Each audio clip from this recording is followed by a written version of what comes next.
tercatat 100.303 kasus COVID-19 di Indonesia. Figures tell their own story. The number of new cases reported in the UK is currently under an unprecedented lockdown.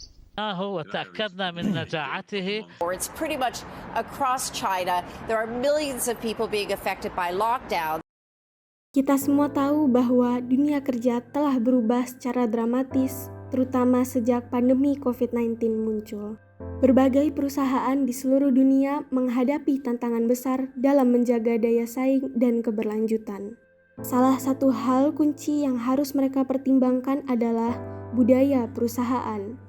Budaya perusahaan melibatkan segala sesuatu yang menjadi kebiasaan di perusahaan.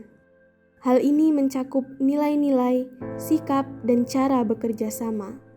Saat pandemi COVID-19 datang, berbagai perusahaan harus beradaptasi dengan cepat. Mereka harus mencari cara agar karyawan tetap produktif dan aman di saat bersamaan. Lantas, cara apa yang efektif untuk mengatasi hal tersebut? Assalamualaikum warahmatullahi wabarakatuh. Salam sejahtera, shalom, om swastiastu, namo buddhaya, salam kebajikan bagi kita semua. Yang kami hormati Dewan Juri, izinkan kami memperkenalkan diri terlebih dahulu. Saya Raisa Kurnia Adha. Saya Syafiq Haidar. Dan saya Zulfikar Fikri. Kami dari Universitas Islam Indonesia, Fakultas Bisnis dan Ekonomika, Program Studi Manajemen. Sebelumnya kami ucapkan terima kasih karena telah meluangkan waktu untuk menonton presentasi ini. Pada kesempatan ini kami akan membahas sebuah topik yang menjadi pusat perhatian dalam dunia bisnis saat ini, yakni transformasi budaya perusahaan di era model kerja hybrid.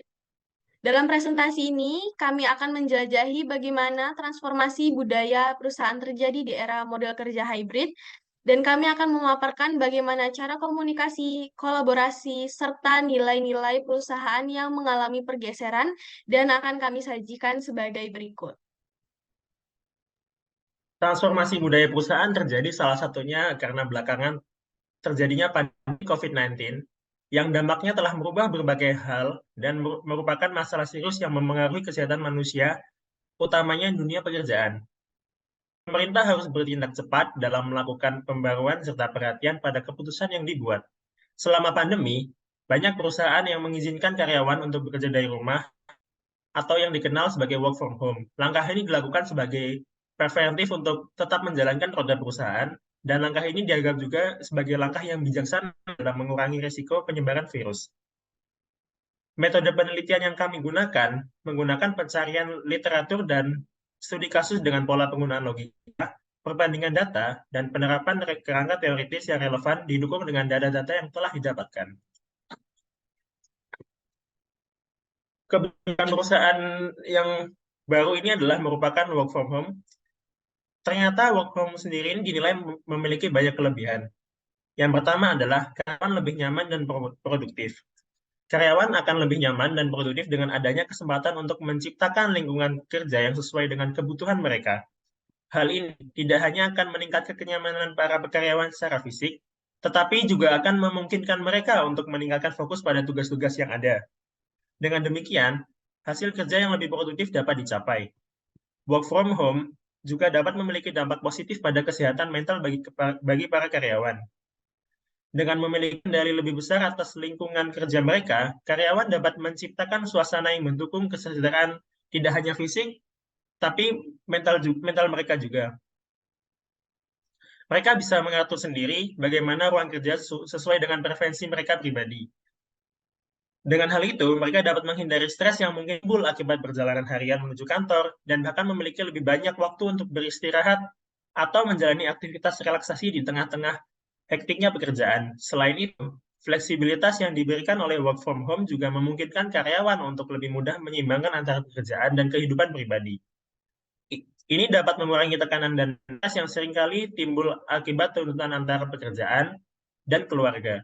Dengan demikian, work from home dapat berperan dalam meningkatkan kesehatan mental karyawan secara keseluruhan.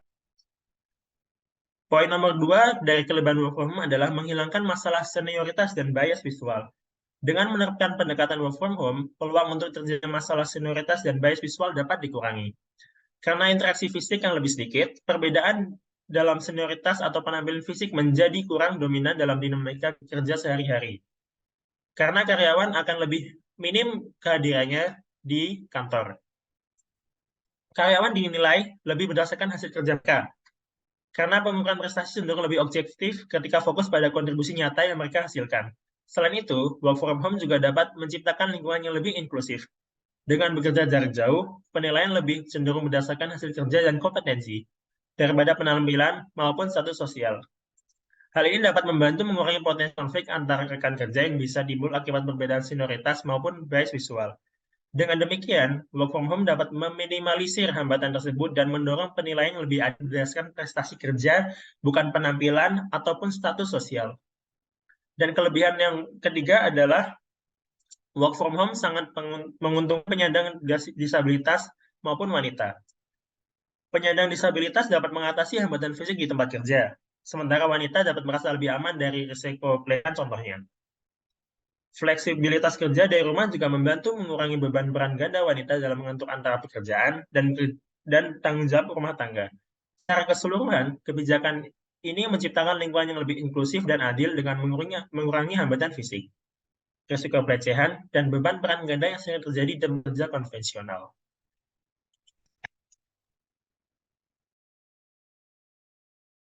Baik, berikut adalah data-data yang mendukung kelebihan dari work from home. Terbukti dari data statistika FlexJobs Corporation memaparkan sebanyak 97% karyawan menyatakan bahwa pekerjaan dengan fleksibilitas akan sangat meningkatkan atau berdampak positif pada kualitas hidup mereka. Ini berarti mereka bisa memiliki lebih banyak kontrol atas waktu mereka. Berikutnya, sementara itu, 82% pekerja yang bekerja dari jarak jauh melaporkan tingkat stres yang lebih rendah. Artinya, bekerja dari tempat yang nyaman bagi mereka dapat mengurangi stres. Dari sisi karyawan wanita, dilakukanlah sebuah penelitian di US yang mengungkapkan bahwa 3/4 karyawan wanita di US menyatakan pengaturan kerja yang fleksibel sangat membantu mereka dalam menyeimbangkan pekerjaan dan kehidupan pribadinya. Lebih dari 1/3 karyawan wanita menyatakan mereka perlu bekerja dari rumah agar dapat tetap merawat anak-anak mereka. Jadi, fleksibilitas kerja memungkinkan mereka untuk lebih baik menjaga kehidupan keluarga. Tentunya, work from home memiliki beberapa keterbatasan. Yang pertama, beberapa pekerjaan memerlukan interaksi secara langsung. Dari sisi karyawan, dengan bekerja kembali di kantor dan interaksi antara anggota tim secara tatap muka atau langsung, mengakibatkan terjadinya peningkatan kolaborasi dan komunikasi antar tim, memberikan kesempatan berdiskusi secara langsung, serta memungkinkan pertukaran ide secara real time. Yang kedua, infrastruktur yang kurang memadai. Bekerja dari kantor juga memungkinkan bagi mereka untuk memanfaatkan infrastruktur seperti peralatan kantor yang memungkinkan tidak tersedia ketika bekerja dari jarak jauh. Lalu dari sisi perusahaan menjadi lebih mudah untuk menyelenggarakan pelatihan dan pengembangan karyawan. Hal ini memungkinkan bagi perusahaan menjadi lebih efektif dalam memberi feedback kepada karyawan, memantau progres tugas, serta mengelola tim secara langsung. Yang terakhir, tantangan dalam menjaga nilai dan budaya perusahaan. Budaya perusahaan sendiri dapat terbentuk dan terpelihara melalui sistem kerja di kantor secara langsung. Interaksi langsung antar karyawan dapat memperkuat nilai-nilai perusahaan, memberi pemahaman yang baik tentang visi misi perusahaan, serta membangun kebersamaan dan semangat tim. Pada akhirnya, budaya perusahaan yang kuat memberi identitas dan kestabilan bagi perusahaan itu sendiri. Next. Hybrid work sebagai solusi. Baik WFH maupun WFO memiliki kelebihan dan kekurangan masing-masing. Sistem kerja hybrid ini hadir sebagai solusi dalam menyeimbangkan kedua sistem kerja tersebut. Perusahaan dapat mengadopsi sistem-sistem kerja tersebut dengan mengambil kelebihan dari setiap sistem yang disesuaikan dengan kebutuhan perusahaan itu sendiri, agar tercipta fleksibilitas sistem kerja dan karyawan baik untuk perusahaan juga. Next. Dari riset yang telah kami lakukan, terdapat beberapa kelebihan hybrid work yang paling menonjol dan akan dipaparkan dalam 6 poin sebagai berikut. Untuk poin yang pertama, yakni penyiimbangan komunikasi antar lapisan perusahaan. Dalam hal ini, misalnya seperti melalui pengadaan rapat online dan offline secara berkala sesuai dengan jadwal yang telah ditentukan agar perusahaan dapat berjalan sesuai dengan tujuan. Kemudian poin yang kedua yaitu memberi pilihan sarana pertukaran ide. Karena hybrid work ini penggabungan antara WFO dan WFH, maka sarana pertukaran ide dapat dilakukan secara online maupun offline sesuai dengan situasi yang terjadi pada saat itu. Dan untuk poin ketiga dan keempat, yaitu mempertahankan motivasi dan menciptakan suasana kerja yang positif. Sebenarnya kedua poin ini saling berkesinambungan karena dengan adanya fleksibilitas tadi dapat menimbulkan suasana kerja yang positif dan berakibat pada meningkatnya produktivitas karyawan, sehingga dapat mempertahankan motivasi dari dalam diri karyawan itu sendiri. Dan kemudian poin yang kelima, karyawan masih mendapat manfaat dari infrastruktur perusahaan. Mungkin terkadang ada beberapa fasilitas atau infrastruktur pendukung pekerjaan yang tidak tersedia apabila kita bekerja dalam jarak jauh.